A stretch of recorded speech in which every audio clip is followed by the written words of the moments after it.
Alhamdulillah, kita bersyukur kepada Allah Subhanahu Wa Taala kerana masih diberi peluang untuk mengadakan persidangan atau mesyuarat kali ketiga, penggal ketiga Dewan Undangan Negeri ke-14. Kita bersidang dalam suasana kita masih belum menang dalam menghadapi cabaran pandemik COVID-19 di seluruh negara. Sebagaimana arahan awal Perintah Kawalan Pergerakan Bersyarat PKPB yang sepatutnya berbuat kuasa pada 9 November hingga 6 Disember 2020 di seluruh negeri di Semenanjung, kecuali Perlis, Pahang dan Kelantan. Terengganu adalah antara negeri yang terlibat sama dengan PKPB ini. Namun begitu, Majlis Keselamatan Negara telah memutuskan arahan PKPB di negeri kita ditamatkan lebih awal, iaitu pada 21 November 2020. Persidangan ini merakamkan ucapan penghargaan kepada Yang Amat Berhormat Menteri Besar atas inisiatif beliau meringankan beban rakyat Terengganu dalam perkara ini. Walau bagaimanapun, kita tidak boleh berada dalam zon selesa, comfort zone, kerana kes-kes COVID-19 ini sentiasa berubah dan sukar dijangka. Perhimpunan berskala besar juga adalah sepatutnya perlu dielakkan. Berdasarkan kepada senario ini, saya mengambil keputusan untuk meneruskan persidangan selama 3 hari, iaitu pada 23, 24 dan 25 November 2020 dengan mengambil sikap hazard dalam suasana pandemik COVID-19 yang tidak menentu walaupun PKPB telah ditamatkan buat masa ini.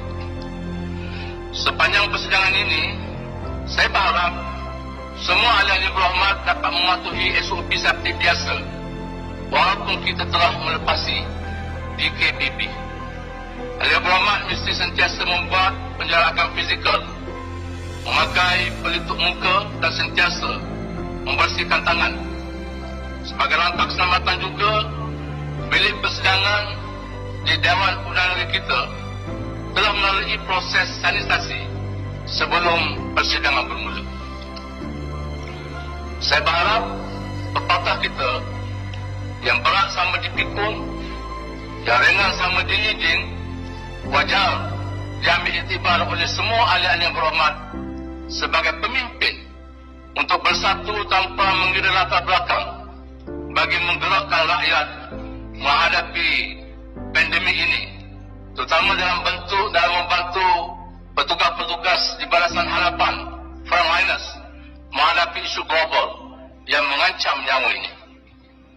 Sebab itu, sangat juga ingin merakamkan penghargaan yang setinggi-tingginya kepada semua frontliners, sama ada petugas Kementerian Kesihatan, polis, tentera dan semua pihak yang terlibat, yang betul-betul semua berkorban untuk menjaga keselamatan hidup kita. Walaupun persidangan kita berjalan selama 3 hari, tetapi agenda persidangan akan tetap berjalan seperti biasa, bermula dengan pembentangan laporan-laporan dan soalan-soalan selain dari pembentangan usul dan rang undang-undang. Saya berharap persidangan 3 hari ini memberi peluang yang lebih selesa kepada lebih ramai ahli berhormat membahaskan rang undang-undang perbekalan atau bajet 2021 yang dibentang oleh Yang Amat Berhormat Menteri Besar, menempatkan masa yang diperuntukkan termasuk menyentuh isu soalan-soalan yang tidak sempat dikemukakan. Pembentangan bajet 2021 oleh Yang Amat Berhormat Menteri Besar adalah agenda yang paling dinantikan oleh rakyat. Saya yakin pembentangan bajet kali pertama dalam suasana cabaran COVID-19 ini sudah tentu akan mengambil kira soal kesejahteraan rakyat, terutama dalam menjana semula ekonomi dan pendapatan rakyat yang terjejas akibat COVID-19. Penyesuaian dengan norma baru dalam menguruskan kepentingan ekonomi rakyat seperti gig ekonomi dan penguasaan upskill dan reskill kepada golongan sasar sudah tentu dalam pertimbangan kerajaan, insya-Allah. Seperti biasa, buku belanjawan akan diadakan kepada semua ahli berhormat selepas ucapan dan pembentangan oleh Yang Amat Berhormat Datuk Menteri Besar, Datuk Seri Menteri Besar. Selaras dengan hasrat kerajaan negeri sebagai kerajaan digital pintar yang dilancarkan baru-baru ini, pihak Dewan Negeri turut memberi kerjasama dalam merealisasikan buku belanjawan digital yang boleh diakses oleh semua ketua jabatan melalui imbasan QR code yang telah disediakan.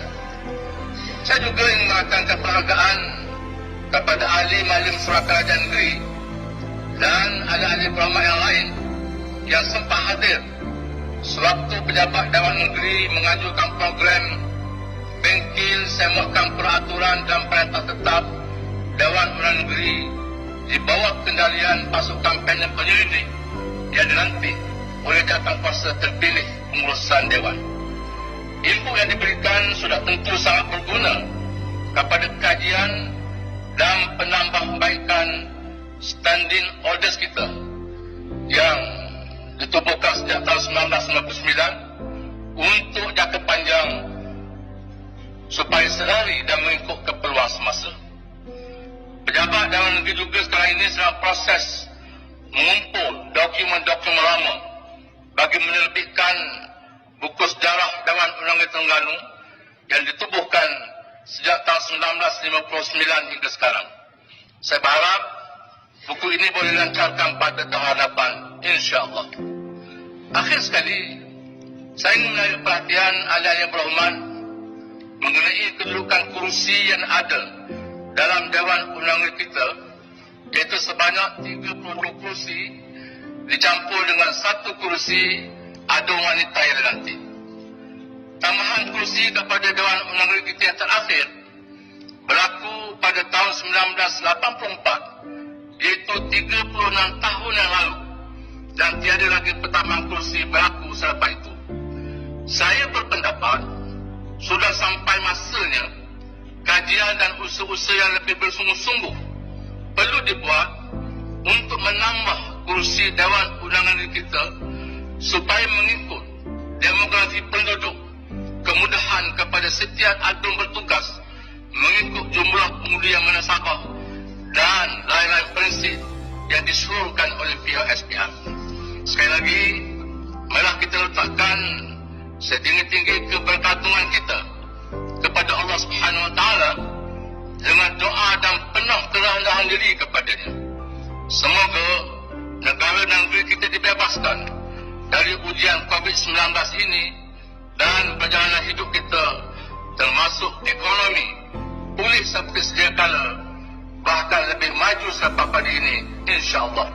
Fa inna ma'al usri yusra, inna ma'al usri yusra. Maka sesungguhnya bersama kesulitan ada kemudahan. Sekali lagi ditegaskan, sesungguhnya bersama kesulitan ada kemudahan. Wabillahi taufiq wal hidayah. Wassalamualaikum warahmatullahi taala wabarakatuh.